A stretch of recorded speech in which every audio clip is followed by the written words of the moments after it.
스가랴 12장, 13장, 14장은 결론 부분입니다. 그래서 이제는 참된 목자이신 메시아가 이 땅에 오셔서 이 땅을 어떻게 구원하는가를 우리에게 설명해 주고 있습니다. 1절부터 9절까지 말씀 속에 하나님의 도우심을 힘입어서 이스라엘과 예루살렘의 구원을 얻고 예루살렘을 대적했던 모든 민족들이 하나님의 심판을 받고 멸망할 것을 선언하고 있습니다. 1절 말씀 보면 이스라엘에 관한 여호와의 경고의 말씀이다. 하나님의 말씀은 말씀인데 경고의 말씀이라는 거예요. 이건 뭐냐 하면 하나님께서 이 땅에 내리기로 결정한 그런 뜻이 있는데 그것에 대해서 이제 이렇게 선포를 하고 있다고 말합니다. 하늘, 땅, 그리고 사람 안의 심령, 이것이 등장하는데 지금도 우리가 그런 생각을 가지고 신앙생활 하잖아요. 하늘에는 하나님이 계시고 이 땅엔 우리 사람들이 살아가고 있다. 하늘은 하나님의 보좌가 있고 이 땅은 우리들의 삶의 공간이라고 생각하며 살아갑니다. 그런데 1절 끝부분에 보면 사람 안에 심령을 세우시니가 이르시되, 사람 안에 심령을 세우셨다는 것은 우리들이 창조될 때 과정을 보면 하나님의 흙을 가지고 하나님의 형상을 따라 우리를 만드셨어요. 그러니까 흙으로 만들어진 인형들이죠. 그런데 하나님께서 마지막에 코에, 흙으로 만든 인형의 코에 하나님의 생기라고 하는 것은 하나님의 생명, 하나님의 호흡, 하나님의 숨결입니다. 호하고 하나님께서 생명을 불어넣어 주셔서 우리가 살아있는 생명체가 된 거예요. 그래서 우리를 그렇게 하나님께서 창조하신 분임을 우리에게 알려주고 있습니다. 그래서 2절 보면 내가 예루살렘으로 사면 모든 민족에게 취하는 잔이 되게 할 것이다. 이 말의 의미는 주변 모든 나라들이 예루살렘을 공격하기 위하여 쳐들어왔으나 결국은 마치 술에 취한 사람들처럼 패해서 멸망을 받게 될 것이다. 이런 이야기입니다. 다윗과 솔로몬 이후 거의 천년 이 긴 시간, 북이스라엘은 721년에 멸망하고 남유다는 586년에 멸망하고 예수님 올 때까지 아수르, 바벨론, 바사, 헬라, 로마 제국까지 계속해서 식민 통치를 받는 거예요. 스스로 주권이 없어서 이방 민족들에게 짓밟히고 계속해서 착취당하고 약탈을 당하고, 우리는 일제에 의해서 35년, 좀 길게 보면 한 50년 정도 일제에 의해서 주권을 뺏기고 힘든 삶을 살아왔는데 그 50년 동안에도 감당할 수 없는 많은 상처와 아픔이 우리 민족의 역사 속에 그대로 지금까지 남아 있는 거죠. 그런데 이스라엘이라고 하는 나라는 무려 길게 보면 900년, 짧게 봐도 500~600년 동안 계속해서 이방 민족에 의해서 억압을 당했어요. 참 신기한 것, 웬만한 나라 같으면 아예 역사 속에서 민족도 나라도 다 없어졌을 텐데 이스라엘은 여전히 남아 있다는 거예요. 그것을 성경은 하나님의 은혜라고 이야기합니다. 그러면서 3절은 내가 예루살렘을 모든 민족에게 무거운 돌이 되게 하리라. 무거운 돌이라고 하는 건 들 수 없다는 얘기예요. 이 예루살렘이 이방 나라들이 예루살렘을 공격해서 정복하려고 달려들었다가 도리어 그 예루살렘을 공격한 일로 인해서 하나님의 심판을 받고 멸망을 당하게 된다고 말합니다. 그래서 3절 그날에, 또 4절에 그날에, 6절에 그날에, 그날에 그날에 그날에, 8절에 그날에, 계속 그날에, 11절에 그날에, 그날에라고 하는 표현이 반복되고 있는데 이게 종말을 이야기하는 거예요.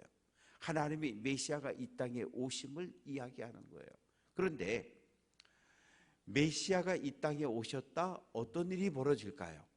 하나님을 신뢰하고 하나님의 오심을 기다리는 사람에겐 구원의 날이요, 승리의 날이요, 평화의 날이지만 하나님의 백성을 억압하고 짓밟고 착취하던 이방 열방과 모든 대적들에게는 심판과 멸망의 날이 되는 거예요. 그래서 종말이라고 하는 것, 예수의 재림이라고 하는 것은 예수님의 오심을 기다리며 살아가는 우리들에겐 예수님의 오심이 곧 구원의 날이요, 하나님의 나라에 들어가는 날이지만, 하나님을 믿지 않고 대적하고 하나님의 백성들을 괴롭혔던 악한 세력들에겐 심판과 멸망의 날이 됨을 이야기합니다. 그래서 4절 말씀 보면 그날에 모든 말을 쳐서 놀라게 하고 탄자를 미치게 하고, 무슨 의미예요? 말이라고 하는 건 전쟁의 도구인데 하나님께서 그 말을 때려서 놀라게, 어디로 뛰어가야 될지 모르게, 말을 탄 군사도 정신을 차리지 못하게. 왜? 하나님의 능력이 나타났기 때문에. 홍해가 갈라지고 애굽의 10가지 재앙이 쏟아졌을 때 정신 차리지 못했던 것처럼 그런 일들이 벌어지지만, 4절 끝부분 보면 유다 족속은 내가 돌보고 모든 민족의 말을 쳐서 눈이 멀게 하리라. 예루살렘을 향해서 공격하던 대적들이 어디로 가야 할지를, 쫓겨서 어디로 가야 할지를 모르는 상황을 이야기하고, 이제 5절 말씀 보면 유다의 우두머리들이, 우두머리라고 하는 것은 정치, 종교, 이렇게 한 시대를 이끌어가는 지도자들을 이야기합니다. 그들이 말하기를 예루살렘 주민이 만군의 여호와로 말미암아 힘을 얻었다고 고백할 것이다. 대적들이 애워싸고 있다가 그들이 멸망하고 쫓겨가는 모습을 보면서, 그래서 대표적으로 히스기야 왕 때 아수르 왕 사네립이 대군을 이끌고 쳐내려왔고 2년 넘도록 예루살렘을 포위하고 있었는데 하룻밤에 18만 5천 명이 죽고 도망쳐 버렸어요. 이게 역사 속에 그대로 있거든요. 그런데 사네립 왕은 자기 나라로 돌아갔다가 아들 둘을 중심으로 이 반란이 일어나가지고 그만 죽고 맙니다. 그래서 예루살렘 사람들의 마음속에는 하나님께서 우리 민족을 보호하셨다는 거죠. 그래서 어느 누구도 예루살렘을 공격하지만 정복할 수 없다는, 절대로 망하지 않는다는 잘못된 생각을 갖게 된 거예요. 6절 말씀 보면 그날에 유다 지도자들을 나무 사이에 횃불, 곡식단 사이에 횃불, 나무 사이에 화로가 있어요. 곡식단 사이에 횃불이 있어요. 어떻게 돼요? 다 타는 거죠. 주변 전체를 다 태워버리는 것처럼 예루살렘을 포위하고 애워쌌던 모든 나라, 모든 민족이 하나님의 심판을 받고 멸망할 것이라고 이야기를 합니다. 그런데 7절 말씀 보면 여호와가 먼저 유다 장막을 구원하리니, 유다 장막이라고 하는 건 예루살렘 성 안이 아니라 성 밖에 살아가는 사람들이에요.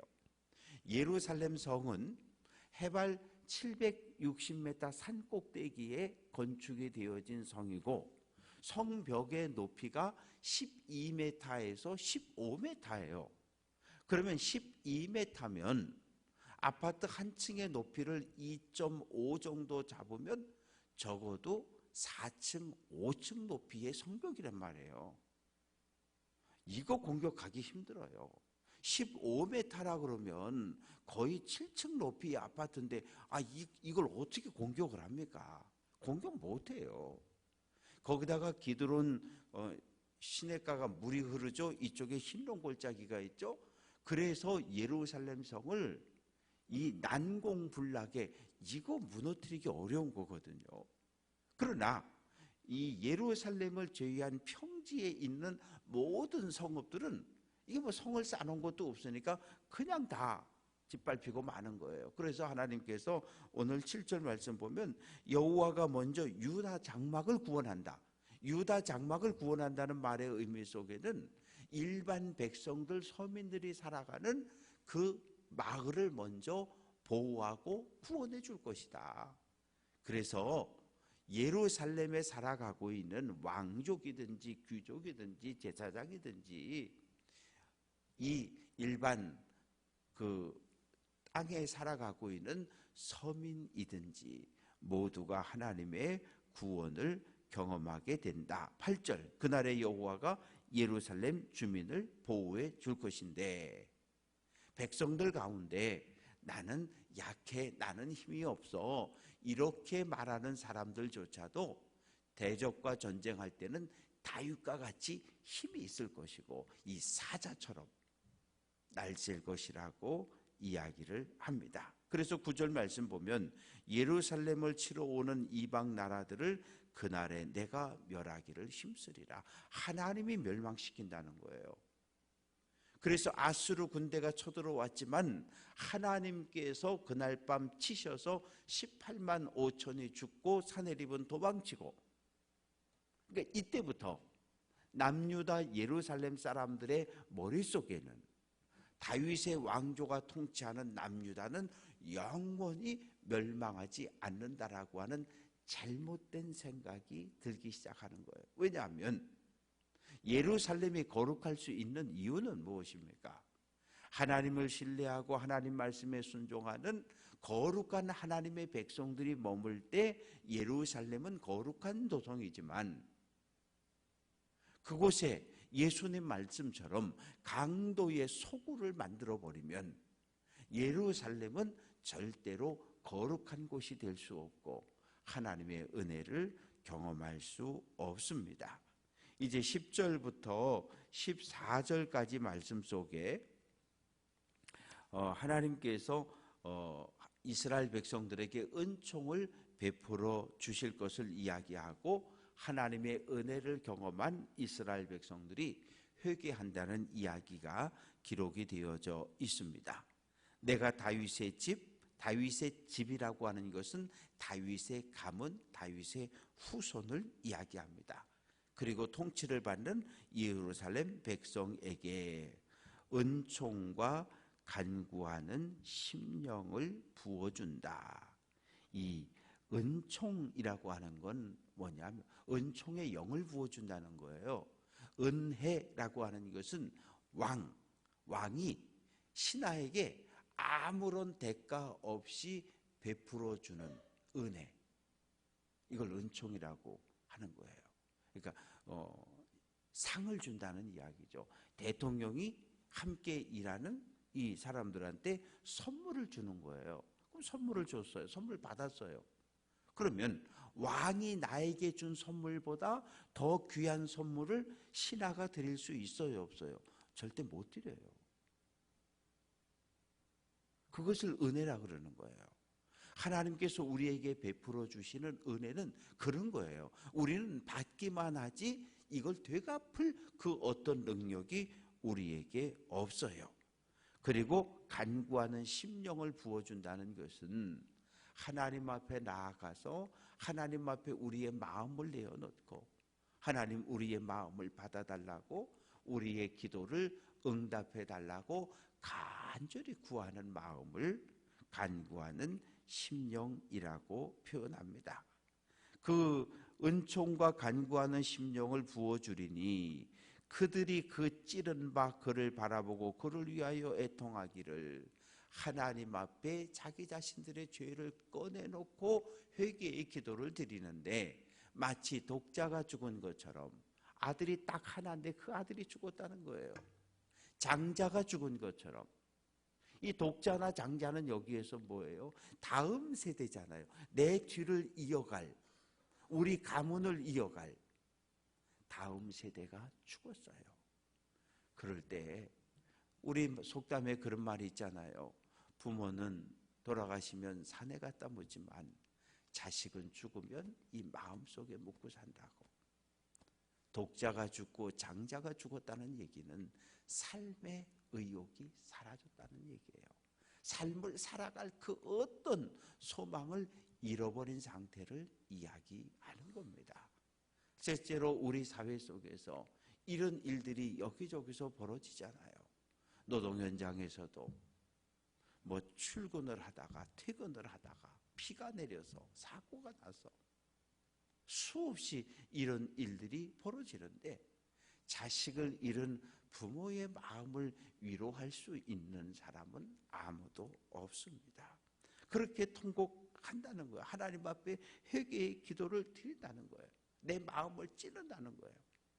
그리고 11절 그날에 예루살렘에 큰 애통이 있으리니 무깃도 골짜기 하다드 림몬에 있던 애통과 같을 것이다. 이 무깃도라고 하는 것은 교통의 요지이고 이 군사적인 아주 대단히 중요한 장소예요. 왜? 이 애굽에서 북쪽으로 올라가는 군대가 반드시 이 무깃도를 통과해야 돼요. 그래서 바로 느고가 이 아수르하고 연합해서 바벨론과 싸우기 위해서 올라가잖아요. 올라가다 무깃도에서 누굴 만납니까? 요시야 왕이 이스라엘 군대를 끌고 나와 여기서 가로막잖아요. 여길 통과하지 않으면 북쪽으로 올라갈 수 없고, 또 반대로 메소포타미아 쪽에서 아수르, 바벨론, 바사 제국이 힘이 생기면 애굽을 정복하러 내려가는데 애굽으로 내려가려면 반드시 이 무깃도를 거쳐가야 되는 거예요. 그러니까 이 무깃도를 서로 차지하기 위해서 얼마나 많은 전쟁이 일어났는지 몰라요. 거기에서 요시야 왕이 죽었잖아요. 요시야 왕이 죽었다는 소식이 퍼지자 이스라엘 모든 백성들이 가슴을 치고 통곡했던 것을 이야기합니다. 그렇게 12절 말씀 보면 온 땅 각 족속이 다윗의 족속은 다윗의 후손을 이야기하고, 나단의 족속은 여기서 나단이라고 하는 이 사람은 선지자가 아니라 다윗 왕 가운데 다윗 왕의 아들들 가운데 나단이라고 하는 아들이 있었습니다. 그리고 13절 말씀 보면 레위 족속이, 레위는 레위 지파, 제사장 가문 레위 족속이 되고, 또 시므이 족속이, 시므이는 레위의 4대손 후손이 되게 됩니다. 그래서 오늘 말씀을 보면 다윗의 후손들이, 그리고 또 그 제사장 가문들이, 하여튼 일반 백성들이, 백성 전체가 요시야 왕의 죽음 앞에 통곡하며, 요시야 왕의 죽음으로 인해서 예루살렘 남유다의 멸망은 급속도로 빠르게 진행이 되어집니다. 말씀을 정리해 봅니다. 예루살렘이라고 하는 이 성은 늘 북쪽에서나 남쪽에서나 공격과 정복의 장소였어요. 그러나 하나님께서 참 무단히 또 오랫동안 보호하시고 지켜주셨습니다. 이스라엘 사람들에게 있어서 군사가 많고 무기가 좋아서 전쟁에 승리하는 게 아니라 우리가 하나님의 편에 서고 하나님이 우리와 함께 할 때 전쟁에서 승리한다는 믿음을 그들은 가지고 있었어요. 그런데 나라가 멸망당할 때쯤 되어서는 이 믿음이 무너져 버린 거죠. 믿음이 사라져 버린 거죠. 내 힘으로, 아니면 애굽의 도움을 받아서, 아니면 바벨론의 도움을 받아서 우리가 싸워서 승리한다는, 하나님을 바라본 것이 아니라 강대국을 바라보다 결국은 북이스라엘도 남유다도 모두 멸망합니다. 오늘 이 시대를 살아가는 우리들 마찬가지입니다. 우리가 오직 의지하고 믿고 따를 분은 예수 그리스도 한 분이셔요. 하나님의 백성이니까 하나님의 말씀을 붙잡고 오늘 한 날도 믿음의 길을 잘 달려갈 수 있는 귀한 성도들 될 수 있기를 주님의 이름으로 축원합니다.